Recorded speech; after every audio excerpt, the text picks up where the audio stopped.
ये दीदी जाना तो नहीं नैहर में इतना हम समोसा खरीद खरीद के खाते रही आ ये जिगिया तो समोसा देखल दुलम हो गई। अब तो समोसा समोसा कह के हमरो लार चुआ दो।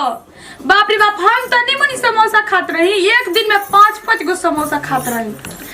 हाँ देखी ना केकरा से मंगाई वहाँ के तो सुनबे ना करी नहीं। मम्मी जैसे हम कही ना मम्मी समोसा ला दी खैबू समोसा तार जीभ पर आग रख दे वैसे कहली। हाँ यही ला हम डरे ना बोली ना दीदी। मम्मी जी से देखी ना सामने ना खड़ा हुई ना वहाँ के ना लतरिया हाथ मारी ना सटक सटक देखी ना हमर कानवा उठलिए धोके छोटा पोटो के लगे। हाँ और सासड़ी तो इतना मरी हो ने का करबू कौन रीति रिवाज बा कि सास मारी मारी आजकल के पतो कोनो नहीं किसन डरत, लेकिन हमनी की इज्जत करे न जानू यही से बास कइले रहेली हमनी में। हाँ अब लेकिन छोड़ो ना तू समोसा के मुंह में पानी आ गया यार समोसा सुन के। हाँ तो का करे के ये दीदी बताई रहो रे बनाहू तो ना आवेला बनावे तो घर ही बना लेती जा। अरे पेड़ुकिया लेखा हमरा बनावे आवेला, हम अपन घरे नहीं नु त पेड़ुकिया जैसे बनेला नु गुरगुजिया कहला ओकरा के। अच्छा हाँ मुर्की हाँ बुड़की उहे कहला मुर्की हाँ तो ओ करे के नु वैसे बना के हमें चोखा भर दे, हमें सूजी भरला हमें चोखा भर देत रही और छान के खात रही। ये दीदी कुछ भी कही लेकिन दुकान के तनी स्वादे अलग होला निक लागेला। आ मम्मी जी के ही ना बुझाला कि हाँ पतो बाईसन तो कम से कम हम ही मंगा दी चाहे ले आए और रोज रोज मांगते जा कभी मन ना कोई। हाँ तनी मन नहर तनी रोज रोज खाते रहे ए जिगवा 10 दिन पर मिल जाए तो तनी जियारवा जुड़ा जाते तो खूब कत बटला ही बन। हाँ ये दीदी ठीक बा दीदी हम तनी जा तनी काम करे ना तो आइन तो हम के दिन भर बैठ के हम जा तनी कमवा को दे तू जा मम्मी जी से कहो कि तनी समोसा मंगा दी का कहेली। ठीक बा दीदी ठीक बा चल। पतो ही भाई घर में दू गो मुसर नहीं है लेकिन क्यों न के सिराई ना नु तो हाँ मम्मी जी कमा करत नहीं तो संगे संगे हम पिटवा दी हमारे पे कुल छोड़ ले बैसन ये तो बात युग में कैसे करे जाई कोने खेल ना हमरा दुआ पर खुल कर तो जानते नहीं कुछ ए मम्मी जी दिना पीट दी का चले पीटो तनी हई। अरे तो हनिया जान लोग के पीटे के रही तो हम है के ठठाईती बोला लेकिन हरियर बाटे अभी झरत हई देखी तो। अरे तार बाबूजी ने नो बतिया ना मन हम कहनी तो तन पाक जाय दीजिए छोड़ ना पाक हट पीटही के बा हम पीट देम लेकिन जान तनी तनी समोसा खाए के मन करता मंगा देना सिंघाड़ा खाए के तो मन करते तब मम्मी जी लौकिए जाए तो चलो मम्मी जी के कसम फुसलाओ जाओ आ कमा करके भी ना बुझला। देखी फुसलावत नहीं की कैसे तो कहला कि कुछ खाए के मन करला न तो रोआ ना जाने के खा लेवे के चाहिए ना तो बड़ा भगवानो जी दुख देवेलन। खाए के बेर तो बुझाइए देता तो बुढ़िया ले मांग लिया बुढ़िया के करे के बेर नहीं के बुझात बोला ना अब तो समोसा में लिया तन तो खइया जा अच्छा दी पीटो तनी हट हम जानना कि समोसा खाए खातिर तो इठी भाई बड़े पीटा तनी आवत जे करे बुढ़िया के फुसलाए चले लइका भइल बिया जानते नहीं कि कजल को पीटे करे पीटती जे ना समोसा खाइया जा लार चुआ तो एक कजल के लिया तनी खइया जे तो जन के। ए मम्मी जी का करो तनी अब तारा का हो गई। अरे का बताइए मम्मी जी रौरा से कम तो पति के मन भी ना कर का बतिया ना माना अब रुक जाए क्या मैं नकिया धरो तो दे देम नकिया पे बस एक थी बस ठीक हो जबू बुझाइए लो। ये मम्मी जी देखी ना नैहर में इतना हम समोसा खाते हैं इतना खाते रही कि कलेजा जुड़ा जाते जी का तो देखलो अखिया के दुलम हो गई बड़ुए तो कहते हैं कि तनी ले आना दी है जे तो मिलेला ठेला पे खाए के बेरी है मम्मी जी बड़ी लाल चिरते खाई करे के बेरी नहीं के बजते मम्मी जी छोड़ी ना ली दे हम पीट हाँ मम्मी जी दी हम पीट देता चल पहले पीट तब तोरा के समोसा खियाई फुल पीट। ए मम्मी जैसा बात बना के हाथ वाला जानते बनी कि कल कालवा चला में मुड़ुक गई बड़ुए न तो एक हाथ पिटाई एक हाथ उठबे ना करी। हाँ तो दाना जीभियो काट देता ना जीभिया रही ना समोसा खाए के खोजी बुझा ये लो हमारा के ढेर ना चलाओ जा।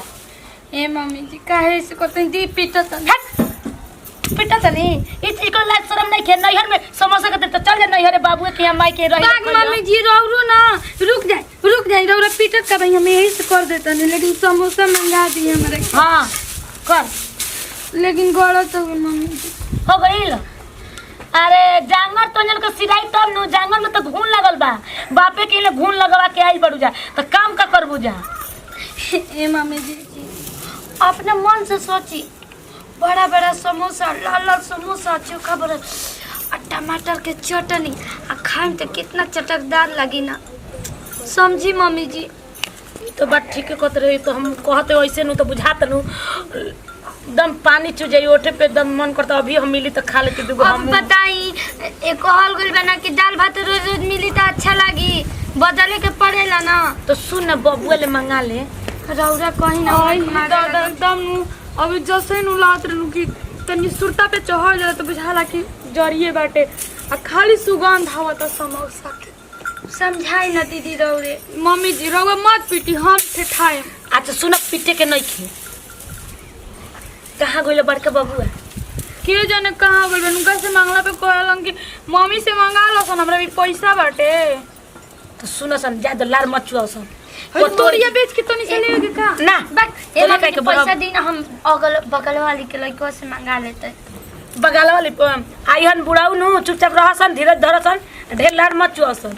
हाँ इहन बुढ़ाऊ हम मंगा दे। दोनों आदमी के पेट में रह नाती बड़ा सन, अगर ना खियाम नु हां तो ना चटकदार होई सन लड़का। लाल से सन ले हम दोनों के गोदी में मत भिजा दिए सन कपड़ा रह ना रे ऐसा ना होके दे, अपना नातिन खातिर तब का से काम कर दे। आ समोसा का कल रसगुल्ला मंगा के खिया दे।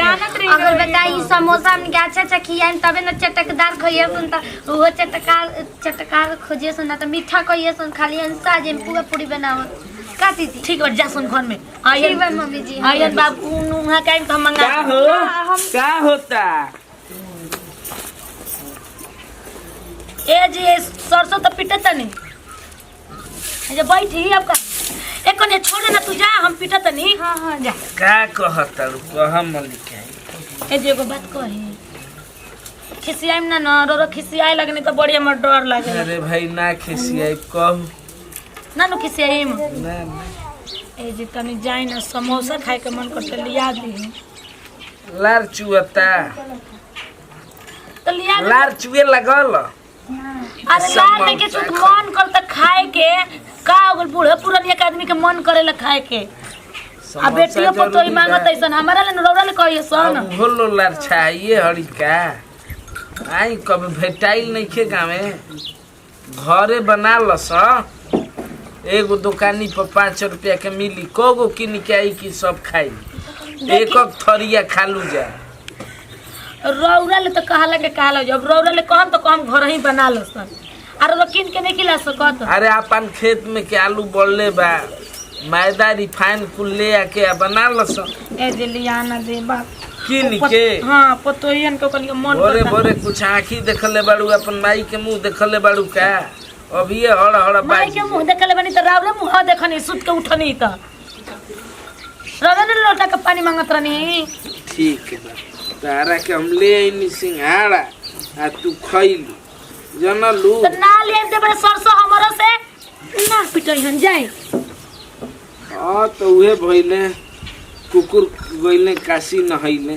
कुकुर बड़ी कहावत कही ना, लेके समोसा ही सब पिटाई। कटहिया पिल्ली लेखा मुंह चमका चमका वाव वाव वाव करत सिंघाड़ा खइले। इनका मुंह में हुरी के गोजा वही मुआ खाला सिंघाड़ा। बाप रे बाप, समोसा के नाम सुन के तो लाट टप टप चुअता। हे भगवान, इहे कहाला इंतजार के घड़ी 1 सेकंड लागेला कि 1 बरिस बीतता।